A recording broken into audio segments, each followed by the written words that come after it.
परम पिता परमात्मा और उनकी सभी पवित्र आत्माओं को नमस्कार। हमने यह सुना हुआ है कि सतगुरु हमें यकीन दिलाते हैं कि 6 महीने लगातार भजन सिमरन करने से हमें आंतरिक अनुभव जरूर होंगे। कितना खतरनाक और फंसाने वाला है ये ख्याल। अगर हम अपनी आंतरिक तरक्की के लिए कोई समय निश्चित कर रहे हैं तो हमें निराशा ही हाथ लगेगी। 6 महीने बीत जाने पर जब कोई आंतरिक अनुभव नहीं होगा तो सोचो क्या होगा। तब क्या हम सतगुरु को या संत मत को दोषी ठहराएंगे और भजन सिमरन करना छोड़ देंगे। यह विचार सबको अच्छा तो बहुत लगता है, लेकिन यह आया कहाँ से? हो सकता है यह बार बार दोहराए गए इस मशहूर किस्से से शुरू हुआ। एक बार की बात है कि सतगुरु जी के पास एक औरत आई और उनसे विनती की कि उसे बच्चा चाहिए। सतगुरु जी ने उसे समझाया और कहा कि वह परमात्मा की रजा में रहे, लेकिन वह बार बार विनती करती रही।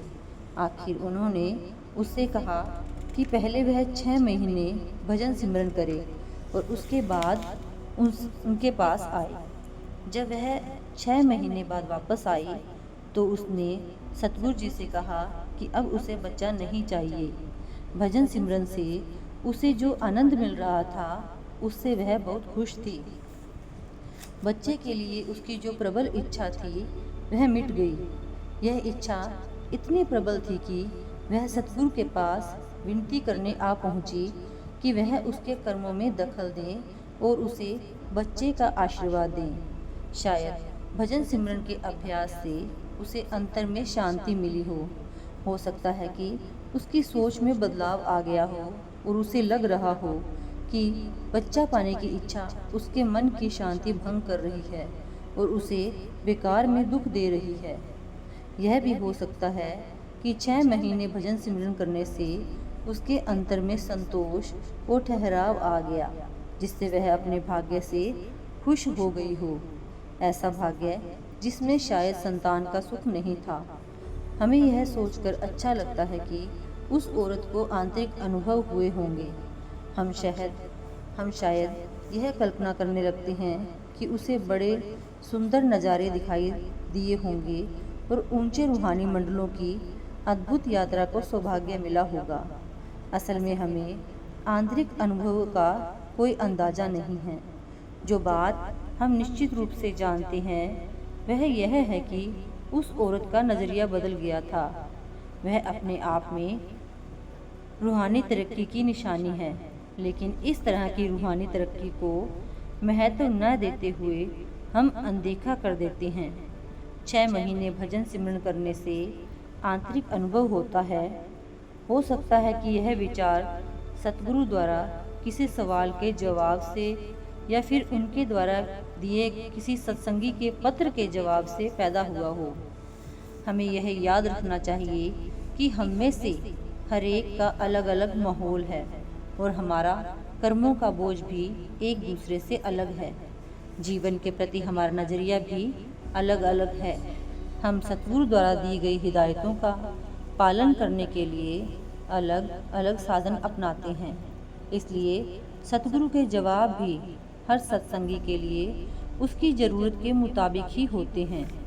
आंतरिक अनुभव पाने के लिए कोई खास समय सीमा कैसे तय की जा सकती है? क्या यह बात सही लगती है? ऐसा सोचना क्या कोई समझदारी की बात है? 6 महीने की बात तो क्या करें? क्या हम तर्क के आधार पर यह कह सकते हैं कि हर सत्संगी को 1 साल में आंतरिक अनुभव हो जाएगा, या फिर 10 साल में या 40 साल में? क्या कोई ऐसी मियाद है जो हर किसी पर लागू हो सकती है? संत मत में कोई समय निश्चित नहीं किया जा सकता। सतगुरु समझाते हैं कि किसी का ध्यान कब तीसरे नेत्र पर ठहरने लगता है, इसके लिए कोई वक्त तय नहीं किया जा सकता।